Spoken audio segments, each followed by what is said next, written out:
Chit देते हैं। अगर आपने क्लीन चिट दी है तो आप बातचीत क्यों नहीं कर रहे? तमिलनाडु के सीएम एमके स्टालिन ने दिल्ली में पीएम मोदी से मुलाकात की। पीएम से मुलाकात को एमके स्टालिन ने बताया शिष्टाचार भेंट। कुल्लू के चंसारी गांव में पहुंचे मंडी से सांसद कंगना रनौत। ग्रामीणों ने उनका भव्य स्वागत किया। कुल्लू में बिजली महादेव रोपवे को लेकर गांव वालों के साथ विरोध में उतरी कंगना रनौत। बोली, देवता नहीं चाहते इसका निर्माण हो। स्टैंडिंग कमेटी मेंबर के चुनाव में बीजेपी की जीत। आम आदमी पार्टी ने किया बहिष्कार का ऐलान। मेयर का फैसला 5 अक्टूबर को होगा। एमसीडी कमिश्नर को भी भेजी गई चिट्ठी। शैली ओबरॉय ने आदेश को बताया है गैरकानूनी। पूर्व सीएम अरविंद केजरीवाल को कहा, सदन बुलाने का अधिकार सिर्फ मेयर को है, बाकी किसी को नहीं है। वक्फ संशोधन बिल के लिए अहमदाबाद में अलग अलग संगठनों को मिले जेपीसी के सदस्य। बीते दिन गुरुवार को मुंबई में बैठक के बाद हुआ हंगामा। यूपी के डीआईजी जुगल किशोर तिवारी किए गए बहाल। फायरमैन के खिलाफ सजा खत्म करने पर किया गया था सस्पेंड। सिलीगुड़ी में बिहार के छात्रों से पिटाई के मामले ने तूल पकड़ा। पटना में रैली निकालकर ममता सरकार का विरोध जताया गया। बिहार पुलिस ने छात्रों की पिटाई के मामले में बंगाल पुलिस को चिट्ठी लिखी है। सख्त कार्रवाई की मांग की गई है। इस मामले में अब तक लोगों की गिरफ्तारी हुई है। फर्जी डोमिसाइल सर्टिफिकेट के शक में पिटाई का आरोप है। छात्रों की पिटाई के मामले पर सियासत गर्मा गई। बिहार बीजेपी अध्यक्ष दिलीप जायसवाल का विपक्ष से सवाल, इंडिया गठबंधन के लोग चुप क्यों हैं? छात्रों से पिटाई के मामले पर आरजेडी के नेता मृत्युंजय तिवारी का बयान। कहा, लालू जी ममता जी को फोन करके कार्रवाई की बात तो की, बीजेपी गुजरात मणिपुर पर चुप क्यों रहती है? दिल्ली के सदर बाजार में शहीद गाह मस्जिद के सामने रानी झांसी की मूर्ति लगाने को लेकर तनाव बढ़ा। एमसीडी ने रोका काम। ईडी की जमीन पर लगाई जा रही है मूर्ति। ईदगाह प्रबंधक ने पहले ही जताया था एतराज। हाईकोर्ट ने फटकार लगाई। दिल्ली यूनिवर्सिटी के नॉर्थ कैंपस में छात्र संघ चुनाव के दौरान हंगामा। प्रोफेसर अनुपम झा के साथ मारपीट की गई। आज आएंगे चुनाव के नतीजे।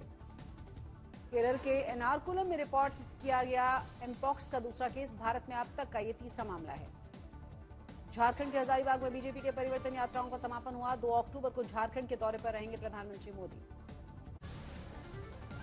जयपुर में बीजेपी ने चला हिंदू कार्ड। कांग्रेस से आए पार्षदों समेत मेयर दफ्तर का भी शुद्धिकरण। यूपी के हाथरस में 8 साल के बच्चे की हत्या पर सुलगी है सियासत। कांग्रेस और एसपी ने कहा, योगी सरकार में जंगल राज। हाथरस मामले पर विपक्ष के हमले पर बीजेपी का पलटवार। कहा, आरोपी को मिलेगी कड़ी से कड़ी सजा। उत्तराखंड में भूमि कानून में बड़े बदलाव की तैयारी। संशोधन बिल के जरिए गलत तरीके से जमीन लेने वालों पर एक्शन लिया जाएगा।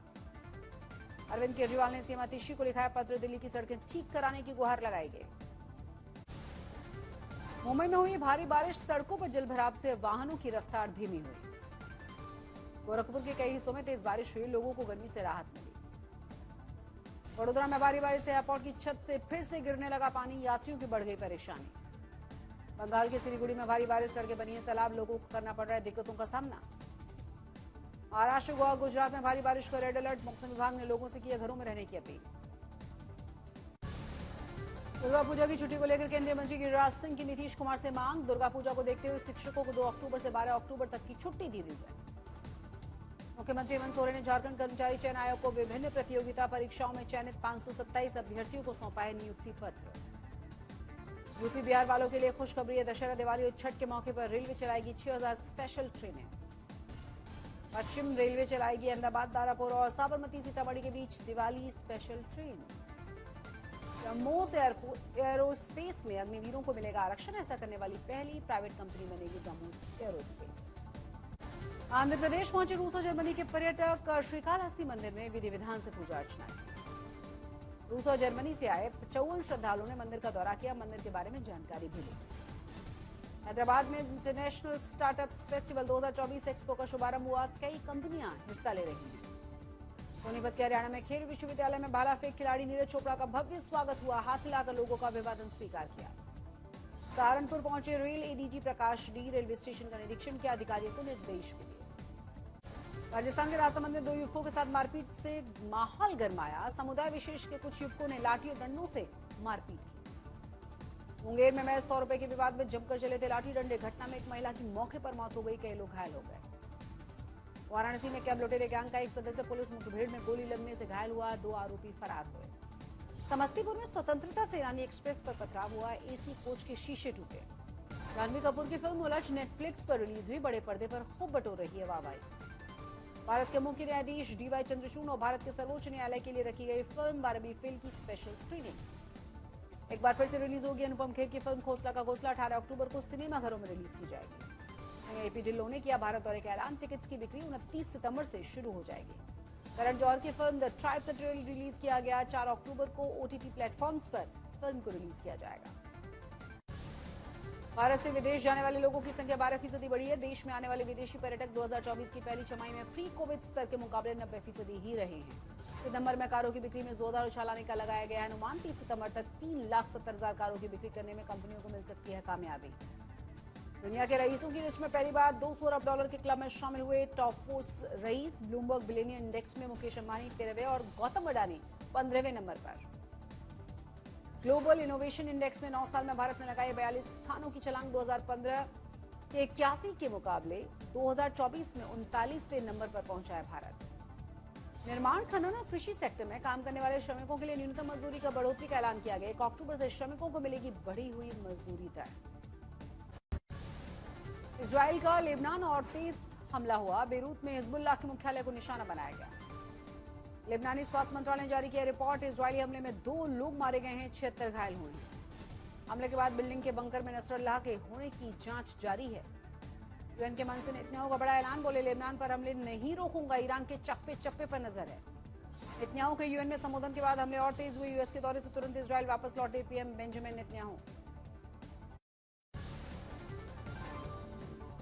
हरियाणा में भी चुनावी अभियान के बीच गृह मंत्री ने अंबाला और कुरुक्षेत्र के लाडवा में बंपर रैली की। विपक्ष पर निशाना साधा। कहा, भ्रामक खबरें फैलाते हैं राहुल गांधी। मैं कहकर चाहता हूं राहुल बाबा, किसी की ताकत नहीं है इस देश में जो आतंकवाद फैलाएगा, पत्थरबाजी करेगा कश्मीर में, उनकी जगह जेल की सलाखों के पीछे है। गृहमंत्री अमित शाह ने सेना को लेकर कांग्रेस पर हमला बोला। कहा, कांग्रेस हमेशा सेना का अपमान करती है। यही कांग्रेस पार्टी जिसने सेना अध्यक्ष को गुंडा बताया था। गृहमंत्री के विपक्ष पर हमलों का कांग्रेस की नेता कुमारी शैलजा ने पलटवार करके जवाब दिया। कहा, अग्निवीर के नाम पर सेना के जवानों युवाओं के साथ मजाक किया गया। चंडीगढ़ में राजस्थान के पूर्व सीएम गहलोत ने हरियाणा में कांग्रेस की जीत का दावा किया। कहा, हरियाणा में कांग्रेस भारी बहुमत से एकतरफा जीत रही है। जेएनके के चुनावी मौसम में तीसरे चरण के मतदान से पहले बीजेपी अध्यक्ष जेपी नड्डा की जम्मू में प्रेस कॉन्फ्रेंस। बोले, शांतिपूर्ण तरीके से हुआ मतदान, कोई आतंकवादी हमला नहीं। बीजेपी अध्यक्ष ने कांग्रेस और नेशनल कॉन्फ्रेंस पर लगाए गंभीर आरोप। बोले, पाकिस्तान का एजेंडा चला रही है कांग्रेस और नेशनल कॉन्फ्रेंस। सेंटिमेंट से खेलने वाले लोग, ये आजकल डेमोक्रेसी के बड़े भारी चैंपियन, घड़ियाली आंसू बहाने वाले लोग, फॉल्स प्रोमिसेस करने वाले लोग, लोगों के सेंटिमेंट से खेलने वाले लोग, ये आजकल डेमोक्रेसी के बड़े भारी चैंपियन बन गए हैं। जेएनके के चुनावी अभियान में यूपी सीएम योगी